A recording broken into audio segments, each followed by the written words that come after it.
Radio Sucesos 101.7 FM presenta su noticiero Sucesos con Milton Pérez y Verónica Larrea. Un periodismo libre para una democracia plena. Los hechos y las opiniones de los sucesos que marcan nuestro tiempo.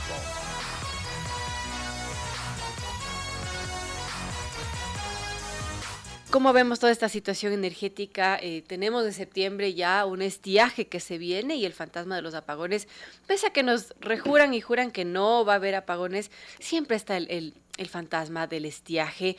La anterior semana pues se pidió a las empresas privadas que pensionan sus generadores eléctricos porque, bueno, sus generadores no eléctricos, sus generadores de energía, porque podría haber una situación complicada ya que salieron de operación algunas hidroeléctricas debido a lluvias en la Amazonía, que esto genera sedimentación y bueno, tienen que salir de operación para protegerse. En todo caso, ¿cuál es su diagnóstico, Andrés? Gracias por acompañarnos y bienvenido acá a Radio Sucesos. Buenos días y gracias por la invitación. Yo creo que es importante tomar en cuenta dos aspectos. El primer aspecto es que, como bien lo mencionaban, el estiaje viene cada año. Hay situaciones y hay momentos en los cuales se complica un poco más, como en este caso el año 2023 y 2024 y posiblemente también ese año por cuestiones meteorológicas.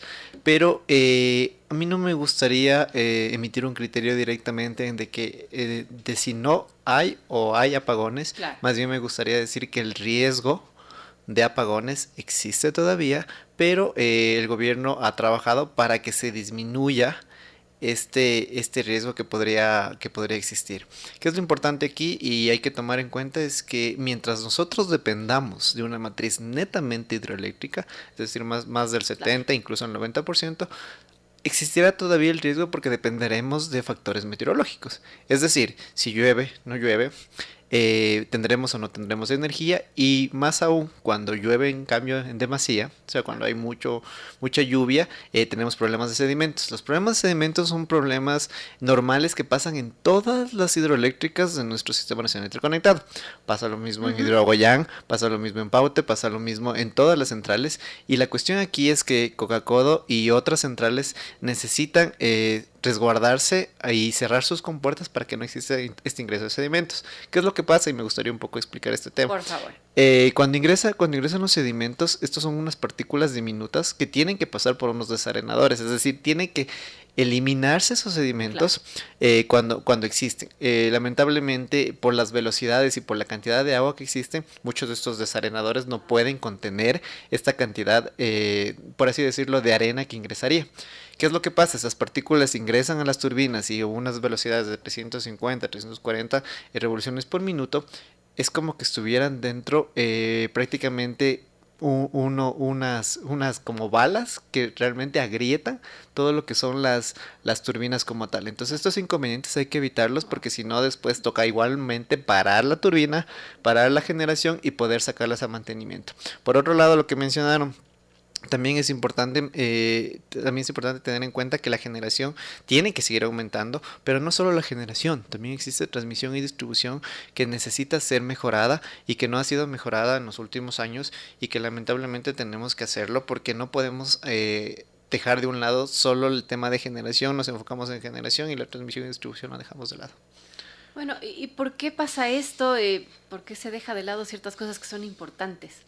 Yo creo que ahí viene la cuestión más notoria que nos ha pasado en los últimos años y que creo que es lo más importante, es que un ambiente técnico como es el tema de los sectores estratégicos, y me estoy refiriendo a los tres sectores, no solo al tema eléctrico, el tema energético como tal, es que tiene que ser completamente técnico y no político. Lamentablemente. Por gobiernos de turno se toman decisiones en favor de unos u otros, pero lo que hay que hacer es que sea completamente técnico. Y ahí está el llamado, justamente. Parte de todo esto es realizar encuentros como el que va a haber en julio, 16 y 17 de julio, que va a ser la próxima semana prácticamente, el Exposón, donde vamos a conversar sobre estas dificultades y lo importante de que es que exista también la inversión privada, porque estamos dejando todo del lado público y, como les menciono, el lado público lamentablemente es político, y este tema político nos afecta porque se deja de lado ciertas cuestiones técnicas.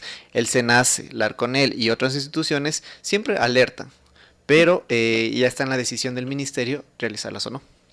Eso es la parte más compleja, el lado político. Estamos con Andrés Pogo, experto energético. Hablamos de las razones de esta crisis energética. Ahora, llegamos a donde llegamos el año anterior con apagones de horas, de hasta 14 horas, algo que no se había visto en el país. Sin embargo, pues hoy este fantasma vuelve, quizás no con la intensidad del año anterior, pero vuelve. Ahora, el gobierno, la ministra nos dice que ya dentro de poco va a iniciar esta compra de energía. ¿Cómo debería ser esta compra? ¿Cómo debería paliarse esta situación, al menos de manera emergente? A ver, de manera emergente la única forma es sustituir la matriz hidroeléctrica, la falta de generación eléctrica a través de generación térmica. Lamentablemente lo digo porque también desde el Consejo Mundial de la Energía nosotros apostamos a una transición justa y ordenada. Claro. Y la transición tiene que cambiar lo que son combustibles fósiles o todo lo que es térmico. En este caso es necesario porque es lo que tenemos actualmente y es lo más rápido de instalar. Justo el caso de Procgen y otras empresas, lamentablemente es porque necesitamos instalar generación de alquiler en este caso, y la compra sí quedaría para nosotros en el mediano plazo, pero igual necesita ser mantenido. Entonces tenemos un parque térmico que en cierta forma es obsoleto en algunas partes. Ajá. Y otras que necesita ser mantenido. Entonces, este mantenimiento no es de un día al otro. Muchas de las piezas, muchos de los repuestos se complican la obtención. Y además de todo esto, existen los problemas que ya hemos visto, que si todo sucediera dentro de los tiempos que nosotros esperamos, el cronograma que se está esperando, estaríamos mucho mejor. Pero lamentablemente existen no solo esto, existen también problemas, existió también problemas, y entiendo actualmente todavía no se cierra lo que es Coca-Cola Sinclair, Tochi Pilatón. Existen disputas legales que están en arbitrajes y que eso también repercute al ingreso del Estado, porque esto sale del presupuesto general del Estado y por ende no hay una cobertura. Entonces ahí está el llamado de que el sector privado como industriales, y que también los desconectaron o los van a desconectar eventualmente por si existen problemas o riesgos de apagones, para precautelar de alguna forma la energía de la ciudadanía. Claro. Tienen que de alguna forma arrimar el hombro para poder invertir en la energía, porque ya nos dimos cuenta, como usted menciona, el tema de los apagones. La energía más cara es la que no hay. Y no solo es que se pierde energía, se pierde trabajo, se pierde producción. Y también existe toda esta inseguridad que puede producirse, no solo por el tema público, sino también porque no puedes producir y no tienes legitimidad a nivel internacional. Porque lamentablemente en ninguna parte del mundo pasa este tipo de cosas, excepto, bueno, ha habido casos como el de España y de Chile que han sido horas y ha colapsado prácticamente el sistema de ellos. Pero nosotros convivir con eso es complejo, porque el empresario productivo, la empresa industrial queda mal con ciertos pedidos internacionales, y no podemos decir, no, lo que pasa es que el gobierno no me dio energía. Entonces yo creo que ahí es el llamado para que estén en el Centro de Comisiones de Exposiciones Quito, que será el Parque Bicentenario, donde vamos a estar reunidos y vamos a ver la solución para cada empresa específica, porque no todas funcionan de la misma manera. O sea, estamos tomando en cuenta el tema solar, el tema eólico, pero también existe la biomasa y también existe un sinnúmero de alternativas energéticas que, dependiendo del rubro del negocio, puede mejorarse. Ya vamos a hablar de las alternativas un poco más a largo plazo, Andrés, pero ahora lo más emergente. ¿Qué pasa con este contrato con Progen, con Austral también? Ahora pues se dio el rechazo de estas medidas cautelares que solicitó la empresa Progen para evitar que se termine de manera unilateral los contratos para estas dos centrales térmicas, que es del Saletral y Quevedo. Ahora el gobierno sigue el camino legal para resarcirse y en todo caso ha dicho va a cobrar esta garantía. Veamos si es que puede hacerlo. De todas maneras, hay unos equipos que están ahí. ¿Qué puede hacer el gobierno con todo eso? A ver, de lo que tengo entendido, el gobierno, eso funciona de una manera específica. Cuando existe este requerimiento de tema emergente, existen unos TDRs, que básicamente son términos de referencia. Estos términos de referencia son desarrollados, por así decirlo, en tiempo récord, en conforme a la emergencia, y salen de ahí los contratos. Sigue todo el proceso del CERCOP y de alguna u otra forma son procesos más simplificados. Pero existe un administrador de contrato. En este caso, el administrador de contrato es la SELEC y las unidades de negocio. En este caso sería Termo Pichincha y también existe Termo Guayas. Entonces, las dos tienen de alguna u otra forma la obligación, como administrador de contrato, el gerente de estas empresas, de precautelar que se cumplan los términos de referencia y el contrato que fue adjudicado. En ese sentido, cuando el contrato es adjudicado, empieza un cronograma de hitos, por así decirlo. Empiezan, no sé, llegan los equipos, empieza la obra civil, luego empiezan las conexiones y luego las pruebas y puesta en marcha. En ese sentido, se hablaba de que todo esto iba sucediendo de alguna manera dentro de los planes que tenía el gobierno, pero tenía que hacerlo ya para diciembre del 2024. Claro. Entonces ahora ya son más de 6-7 meses después y no han podido terminar un contrato que debió haber sido de manera emergente terminado en una fecha específica, y de ahí vienen las multas. El administrador del contrato tiene la facultad de decir, ok, esto pasa, conforme a estos informes, nosotros no podemos esperar más y esta es la multa, 1 por 1000, 4 por 1000, o como sea que lo haya establecido los TDRs. Pero si estas multas superan el 5% del contrato, básicamente estamos hablando de 90 millones, el 5% o 250 millones si lo sumamos, tiene que darse una terminación unilateral. El problema de darse la terminación unilateral Volvemos a foja cero. es que volvemos básicamente a no poder tocar los equipos. ¿Por qué? Porque se pierde la garantía.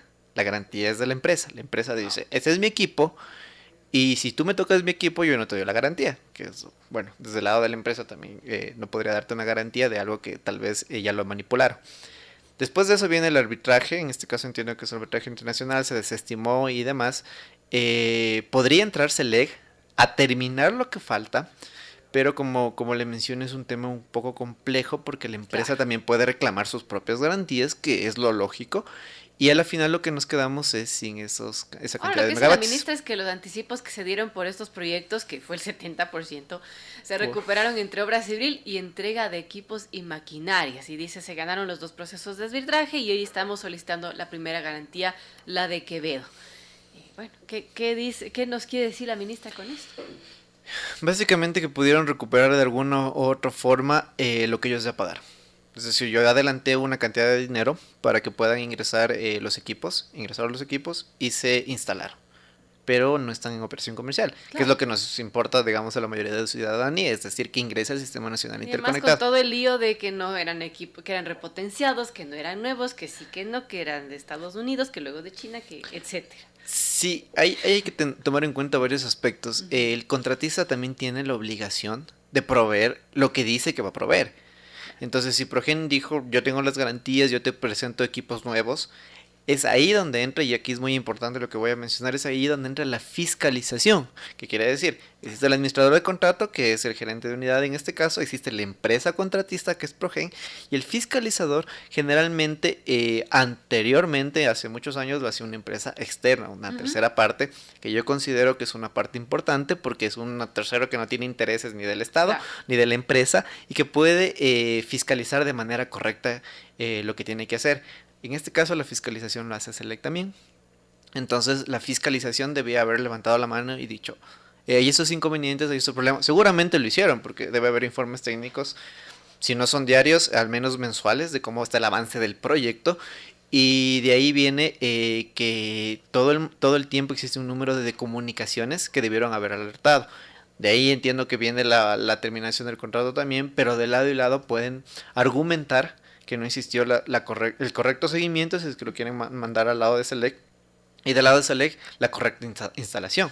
No se cumple, por ejemplo, y ahí sí es un ejemplo nada más con temas de seguridad industrial, por ejemplo. Entonces, que sí son cuestiones que son de seguridad para las personas que están trabajando. Entonces yo creo que eso, más la garantía de los equipos, lo que no son repotenciados y no eran nuevos, Claro. lo que también tienen problemas de conexión, que no llegaron por temas de fuerza mayor, de huracanes y demás, todo eso retrasa Pero es que era una increíble ejecución. todas las excusas que también ponía esta empresa, que el huracán Milton, que el otro huracán, que las protestas, eso ya olía mal desde el inicio, ¿no?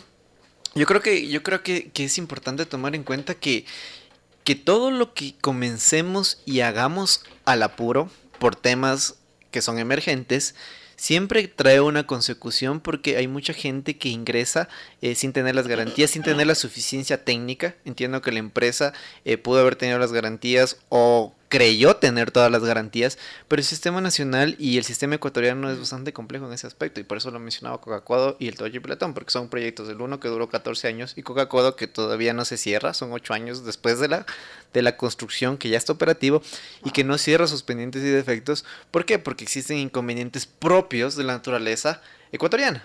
Lamentablemente ahí existen problemas que no se solucionaron al inicio, que se dejan para después, y que cuando se intenta resolverlos hay otro problema adicional. Entonces ahí es donde creo que es importante que esta fiscalización haga su trabajo y hagan las cosas como debe realizarse. Ahora, los contratos de Progen y demás, yo soy muy cauto en ese aspecto, porque esto debe ser un aspecto técnico, no político. O sea, el aspecto Así técnico es. tiene que terminarse en lo técnico. Los informes Lo tienen técnico es que no entregaron a tiempo, que nunca funcionó, y podríamos decir, Andrés, que sobre Progen era la crónica de un fracaso anunciado. Yo creo que la importancia de lo que pasó con Progen es el hecho de que debimos haber alertado, si es que no lo hicieron, no fue público al menos, que existían inconvenientes. Es obvio que la comunicación que maneje el gobierno, cualquier gobierno que sea, no solo el actual, debe precautelar Así sus es. propios intereses. Lamentablemente es así, pero yo creo que el ciudadano o las personas que estamos desde el lado técnico estuvimos pendientes de lo que pasaba. Estuvimos, incluso muchas personas del medio me comentaban que solicitaron información, y que a veces estos temas se complicaban porque de alguna u otra manera no estábamos antes de lo que Claro. pase, sino ya siempre actuamos después, es decir, tenemos una reacción después de que los problemas aparezcan. Y lamentablemente Ecuador tiene mucha historia mala en cuestiones de arbitrajes internacionales. Es complicado que ganemos un arbitraje internacional, no solo en tema eléctrico, sino ya hemos visto en temas incluso Así es. de petróleos, y la verdad es que eso crea solo un perjuicio al Estado. Lo que a mí me gustaría ver es de aquí para adelante, ¿qué podemos hacer? Porque el problema ya está. La terminación unilateral se dio, están en disputas que, como le digo, puede que duren días, meses, como años, como es el caso de que ya nos ha pasado. Y la idea es que ahora podamos diversificar un poco la matriz, no dependamos solo ni de lo hidroeléctrico ni de lo térmico. Ahora habla, por ejemplo, de energía nuclear. ¿Esto sería posible en el país? ¿O Eh, podríamos tener un Chernóbil dentro de nada? Yo creo que es importante manejarnos desde las energías que ya conocemos y que ya existen en el país. Por ejemplo, la energía solar, la energía eólica, incluso la energía de biomasa, ya están aquí en el país. Existen proyectos adjudicados grandes que al menos deberíamos poder implementarlos.